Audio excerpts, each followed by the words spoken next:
ইতিহাসের নীরব সাক্ষী হয়ে দাঁড়িয়ে পাত্রাইল জামে মসজিদ। ৭০০ বছরের পুরানো মসজিদটির আছে আধ্যাত্মিকতা, ভালোবাসা ও ত্যাগের এক অনন্য কাহিনী। জনশ্রুতি রয়েছে, সুলতানি আমল ১৪৯৩ থেকে ১৫১৯ খ্রিস্টাব্দ আরব থেকে ইসলাম ধর্ম প্রচারণার জন্য আসেন সুফি সাধক মজলিস আবদুল্লাহ খান। সেই সময় তিনি নান্দনিক পোড়ামাটির কারুকার্য দিয়ে মসজিদটি নির্মাণ করেন। গঠনশৈলী অনুযায়ী এই মসজিদটি মুসলিম স্থাপত্য রীতিতে তৈরি। ১০ গম্বুজ বিশিষ্ট মসজিদটির দৈর্ঘ্য ৮৪ ফুট, প্রস্থ ৪২ ফুট। গায়ে রয়েছে দৃষ্টিনন্দন টেরাকোটার কারুকাজ। এছাড়া অজুর জন্য মসজিদের পাশেই ৩.৫ একর জমির ওপর একটি দিঘি খনন করা হয়।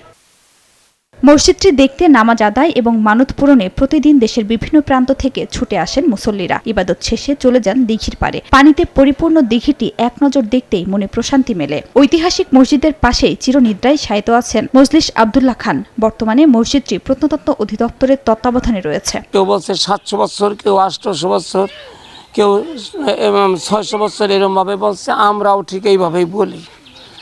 এর অনেক আগে পুরানা কীর্তি হিসাবে মানুষ বিভিন্ন জায়গা থেকে আসে, দেখে কিভাবে যে কি হয়েছে শুনতেছে গাইবি মসজিদ, কিন্তু আসলে এটা গাইবি মসজিদ না। এটা যে কোনো আউলিয়ার হিসেবে যে মানে জিনপুরি রাস্তানায় দিয়ে এটা মনে তৈরি হয়েছে। মানুষের কাছে শুনছি এখানে এই প্লেট ঠেলে উঠতো, বুঝছেন, এই মসজিদে প্লেট ঠেলে উঠতো।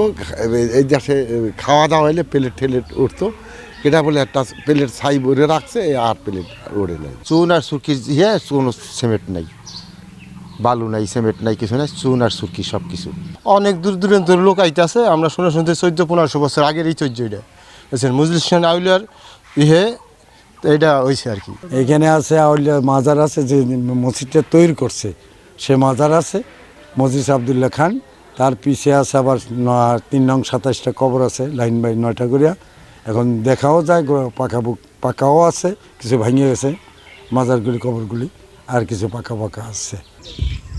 মসজিদটির ঐতিহ্য ধরে রাখতে প্রয়োজনীয় ব্যবস্থা গ্রহণের আশ্বাস স্থানীয় জনপ্রতিনিধির। ৫০০-৬০০ বছর আগের এই মসজিদগুলা, এটা আমাদের মানে খুবই গুরুত্বপূর্ণ স্থাপনা। আমরা এই স্থাপনাগুলোর যত্ন করব। একটি প্রত্নতত্ত্ব বিভাগ একটি দেখাশোনা করে পর্যটনের অংশ বা দর্শনীয় স্থান হিসেবে ধরে রাখবার জন্যে বা এটার প্রচারের জন্য আমাদের সরকারের পক্ষ থেকে আমাদের উদ্যোগ এবং তৎপরতা আমরা রাখবো ইনশাআল্লাহ।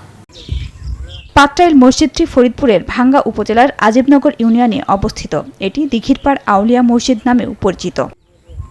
সময় সংবাদ, ফরিদপুর।